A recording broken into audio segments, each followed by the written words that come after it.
사랑하는 성도 여러분, 오늘 하루 평안하셨습니까?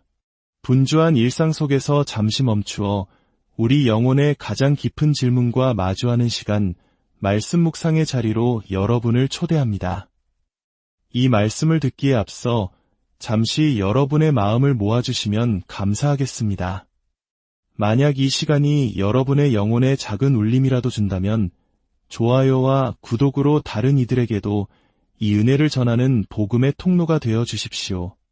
여러분의 작은 손길 위에 이 말씀을 듣는 모든 이들의 삶 위에 우리를 아시고 사랑하시는 하나님의 크신 축복이 함께하기를 간절히 기도합니다. 우리는 살아가면서 문득 이런 질문을 던지곤 합니다. 나는 누구인가? 그리고 나는 왜 중요한 존재인가? 특히 수많은 사람들 속에서 나라는 존재가 한없이 작게 느껴질 때, 치열한 경쟁 사회에서 나의 가치를 증명해야 한다는 압박감에 짓눌릴 때, 이 질문은 더욱 무겁게 우리 마음을 파고듭니다. 마치 현대의 우리처럼 평생 이 질문에 대한 답을 찾아 헤맨 한 예술가가 있었습니다. 프랑스의 후기 인상파 화가 폴 고갱입니다. 그는 말년에 남태평양의 타히티 섬에서 자신의 모든 예술혼을 불태워 거대한 작품 하나를 남깁니다. 그리고 그 그림의 한쪽 구석에 프랑스어로 3가지 질문을 새겨 넣었습니다. 우리는 어디에서 왔는가? 우리는 무엇인가? 우리는 어디로 가는가? 이 3가지 질문은 사실 고갱 한 사람만의 질문이 아니라 시대를 초월하여 모든 인간이 품고 있는 근원적인 질문입니다. 고갱은 어린 시절 가톨릭 교육을 받으며 교리문답을 통해 이 질문들에 대한 정답을 머리로는 알고 있었을 것입니다. 하지만 그 지식은 그의 삶을 변화시키지 못했습니다. 결국 그는 위대한 그림을 완성한 직후 깊은 절망 속에서 스스로 생을 마감하려 시도했습니다. 그의 텅 빈 마음은 그 어떤 것으로도 채워지지 않았던 것입니다. 만약 그때 누군가 고갱에게 다가가 이렇게 말해주었다면 어땠을까요? 고갱, 당신의 그 질문에 대한 답이 바로 여기에 있습니다. 성경을 읽어보세요. 특히 인간 영혼의 모든 희로애락이 담겨있는 시편을 펼쳐보십시오. 신학자 장 칼뱅이 인간 영혼의 해부도라고 불렀던 시편. 그 안에는 기쁨과 슬픔, 의심과 확신, 절망과 소망이 마치 한 폭의 그림처럼 생생하게 담겨 있습니다. 그리고 그 모든 감정의 소용돌이 한가운데 우리를 향한 하나님의 무한하신 선하심과 지혜, 그리고 그분의 능력이 굳건히 자리 잡고 있습니다. 오늘 우리는 그 시편 중에서도 가장 높은 봉우리와 같은 시편 139편의 말씀을 함께 나누고자 합니다. 다윗이 기록한 위대한 신앙 고백을 통해 나는 누구이며 왜 중요한가라는 우리의 질문에 대한 놀라운 해답을 발견하게 될 것입니다. 이제 하나님의 음성에 귀를 기울여 보시겠습니다. 시편 139편입니다. 여호와여, 주께서 나를 살펴보셨으므로 나를 아시나이다. 주께서 내가 앉고 일어섬을 아시고 멀리서도 나의 생각을 밝히 아시오며 나의 모든 길과 내가 눕는 것을 살펴보셨으므로 나의 모든 행위를 익히 아시오니 여호와여, 내 혀의 말을 알지 못하시는 것이 하나도 없으시니이다. 주께서 나의 앞뒤를 둘러싸시고 내게 안수하셨나이다. 이 지식이 내게 너무 기이하니 높아서 내가 능히 미치지 못하나이다. 내가 주의 영을 떠나 어디로 가며 주의 앞에서 어디로 피하리이까? 내가 하늘에 올라갈지라도 거기 계시며 스올에 내 자리를 펼지라도 거기 계시니이다.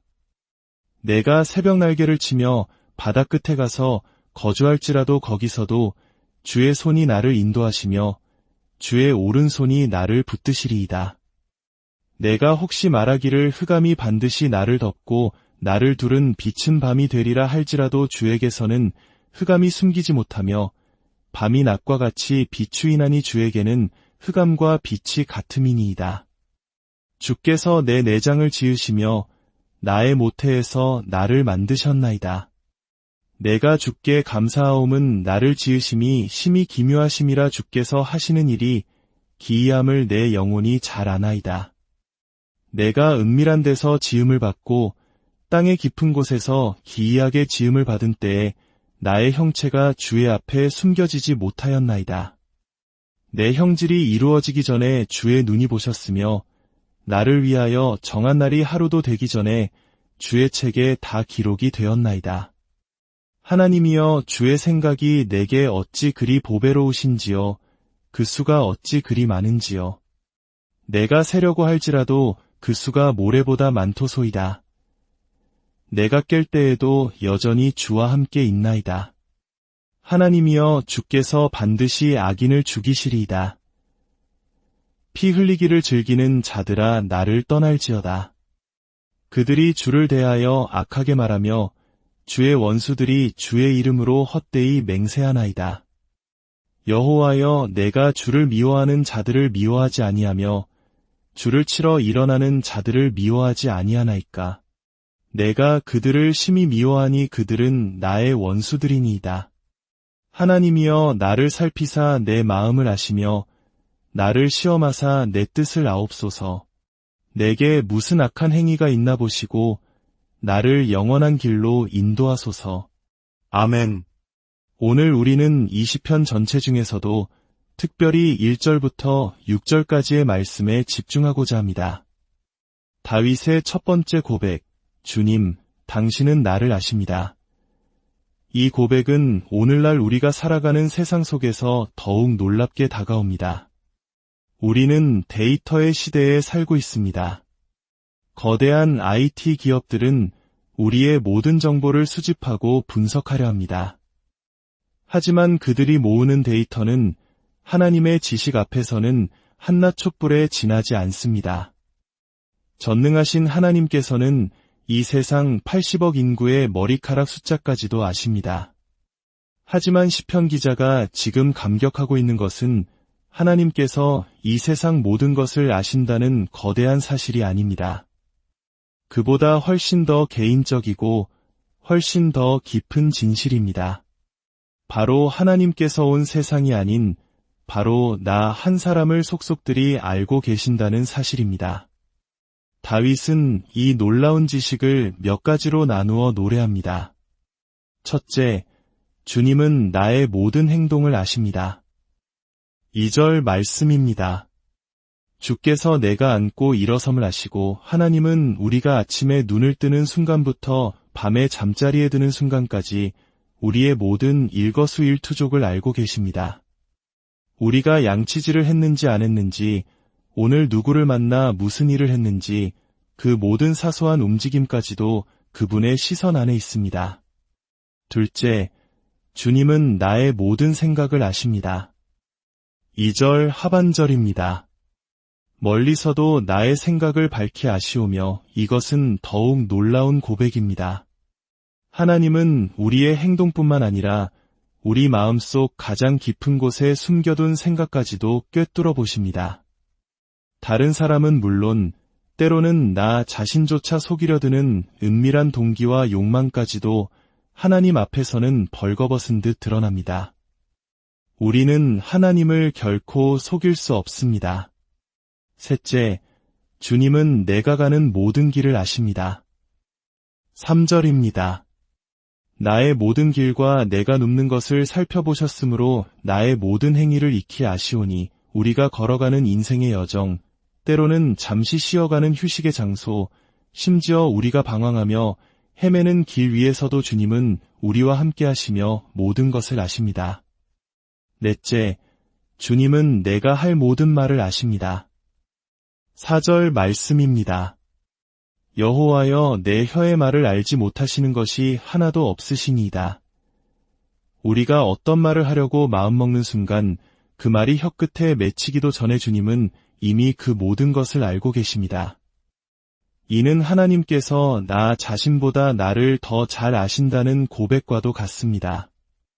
이것이 얼마나 엄청난 진리입니까? 이 세상에 나를 이토록 완벽하게 아는 존재가 또 있을까요? 우리는 때로 다른 사람들 앞에서 나를 포장하고 과거를 숨기고 나의 성취를 과장하기도 합니다. 심지어 가장 가까운 배우자에게조차 마음속 깊은 갈망을 숨길 수 있습니다. 하지만 전능하신 하나님의 시선 앞에서는 그 어떤 것도 감출 수 없습니다. 그리고 마지막으로 다윗은 고백합니다. 주님은 나의 모든 필요를 아십니다. 5절 말씀입니다. 주께서 나의 앞뒤를 둘러싸시고 내게 안수하셨나이다. 여기서 둘러싸신다는 것은 우리를 구속하고 억압하는 감옥이 아닙니다. 이것은 마치 성벽이 도시를 보호하듯 하나님의 강력한 손길이 우리 삶의 앞과 뒤 모든 방향에서 우리를 안전하게 지키고 보호하신다는 의미입니다. 험한 세상 속에서 우리에게 가장 필요한 것은 바로 이 하나님의 보호하심입니다. 상상해 보십시오. 거대한 아버지의 손 안에 작은 아이의 손이 포근하게 감싸여 있는 모습을. 5절에 내게 안수하셨나이다 라는 고백이 바로 그 그림입니다. 하나님의 따뜻하고 강력한 손이 바로 지금 당신의 머리 위에, 당신의 어깨 위에 머물러 계십니다. 이 모든 진실 앞에서 다윗은 어떤 반응을 보였을까요? 6절입니다. 이 지식이 내게 너무 기이하니 높아서 내가 능히 미치지 못하나이다. 그의 반응은 경이로움 그 자체였습니다. 도저히 내 이성으로는 다 이해할 수 없는 너무나도 높고 놀라운 진리 앞에 압도당한 것입니다. 사랑하는 성도 여러분, 하나님이 나를 이토록 완벽하게 아신다는 사실은 우리에게 두 가지 반응을 불러일으킵니다. 만약 우리가 아직 하나님을 나의 구주로 영접하지 않았다면 이 사실은 엄청난 두려움으로 다가올 것입니다. 나의 모든 죄와 허물이 낱낱이 드러난다는 공포. 그러나 우리가 예수 그리스도의 십자가 보혈로 죄 씻음 받고 그분의 자녀가 되었다면 이 진리는 세상이 줄 수 없는 가장 큰 위로와 평안을 줍니다. 세상 80억 인구를 돌보시는 그 위대하신 창조주 하나님께서 바로 나 한 사람의 생각과 감정, 나의 두려움과 실패, 나의 모든 걸음걸이를 그토록 세밀하게 살피시고 관심을 기울이신다는 사실, 나의 모든 실수와 좌절과 끔찍한 재앙까지도 다 아시면서 그럼에도 불구하고 여전히 나를 사랑하신다는 이 진실, 이보다 더 큰 위로가 어디 있겠습니까? 신약 성경 요한복음 한 장을 보면 나다나엘이라는 사람이 등장합니다. 친구 빌립이 예수님을 만난 뒤 흥분해서 나다나엘에게 달려가 말합니다. 우리가 메시아를 만났소. 나사렛 예수라오. 그러자 나다나엘은 나사렛에서 무슨 선한 것이 날 수 있겠느냐? 라며 시큰둥하게 반응합니다. 그때 예수님께서 나다나엘이 오는 것을 보시고 말씀하십니다. 보라, 이는 참으로 이스라엘 사람이로다. 그 속에 간사한 것이 없도다. 나다나엘이 깜짝 놀라 묻습니다. 어떻게 나를 아시나이까? 예수님께서 대답하십니다. 빌립이 너를 부르기 전에 내가 무화과나무 아래에 있을 때에 보았노라. 어떻게 그것을 아셨을까요? 예수님은 하나님이시기 때문입니다. 예수님은 당신의 양들을 아시는 선한 목자이시기 때문입니다. 요한복음 10장에서 예수님은 이렇게 말씀하십니다.